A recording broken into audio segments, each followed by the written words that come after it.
Hotel के उस डरावने अनुभव के बाद नेहा की मां ने उन्हें शहर के पुराने तांत्रिक के पास जाने की सलाह दी। बाबा ने नेहा और राज के चेहरे को गौर से देखा। कुछ देर तक वो बिना कुछ बोले दोनों को देखते रहे। फिर उन्होंने तांबे के कलश में पवित्र जल भरकर राज के हाथ में दिया और धीमी आवाज में बोले, इस जल को अपने घर की दहलीज, खिड़कियों और आईने पर छिड़क देना। जब तक ये गहरा रहेगा वो साया घर के अंदर कदम नहीं रख पाएगा। राज और नेहा ने राहत की सांस ली, लेकिन बाबा की बात अभी खत्म नहीं हुई थी। उन्होंने गंभीर आवाज में आगे कहा, पर याद रखना वो बाहर खड़ी इंतजार करेगी। राज और नेहा घर लौट आए। उन्होंने पूरे घर में पवित्र जल छिड़क दिया और फिर दिन बीतने लगे। पहला दिन, 5वां दिन, 10वां दिन और सच में घर का माहौल बदल गया।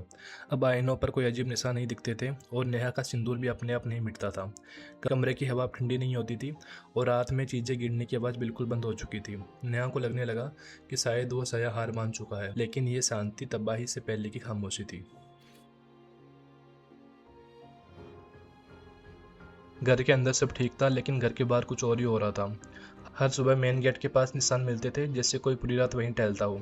राज की कार के पास रोज टूटी हुई चूड़ियां मिलती थी। वो साया घर के अंदर नहीं आ पा रहा था, लेकिन वो रोज याद दिला रहा था कि वो अभी भी यहीं है।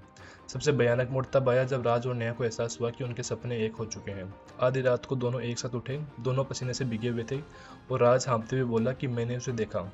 वो जलते हुए मंडप में मेरे साथ खड़ी थी और हम दोनों ने एक साथ फेरे भी लिए थे।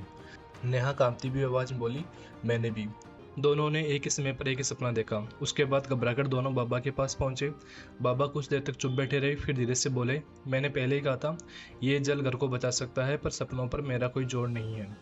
उन्होंने फिर नेहा की तरफ देखा और बोले, वो तुम्हारी रूह के अंदर घर बना चुकी है। घर सुरक्षित है, पर तुम दोनों नहीं। उसके बाद राज और नेहा घर वापस आ गए। उस रात काफ़ी देर तक करवटें बदलने के बाद आखिरकार नेहा की आंख लग गई और जैसे ही वो सोई उसे फिर से वही सपना आने लगा। वही अंधेरा, वही शादी का मंडप और बीच में जलती हुई आग।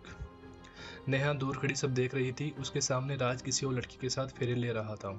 लाल जोड़े में वही दुल्हन, वही लंबे काले बाल, वही धीमी डरावनी मुस्कान। हर फेरे के साथ नेहा का दिल तेजी से धड़कने लगा। वो चिल्लाना चाहती थी, वो राज को रोकना चाहती थी, लेकिन उसकी आवाज़ जैसे गले में अटक गई थी। फेरे पूरे होने के बाद वो दुल्हन अचानक रुक गई। धीरे धीरे उसने सिर घुमाया और सीधे नेहा की तरफ देखने लगी। फिर वो धीरे धीरे नेहा की तरफ चलने लगी। नेहा पीछे हटना चाहती थी, लेकिन उसके पैर जैसे जमीन से चिपक गए थे। वो दुल्हन अब बिल्कुल उसके सामने खड़ी थी। उसने हल्का सा झुककर नेहा के कान में बोला, अब तेरा नंबर है।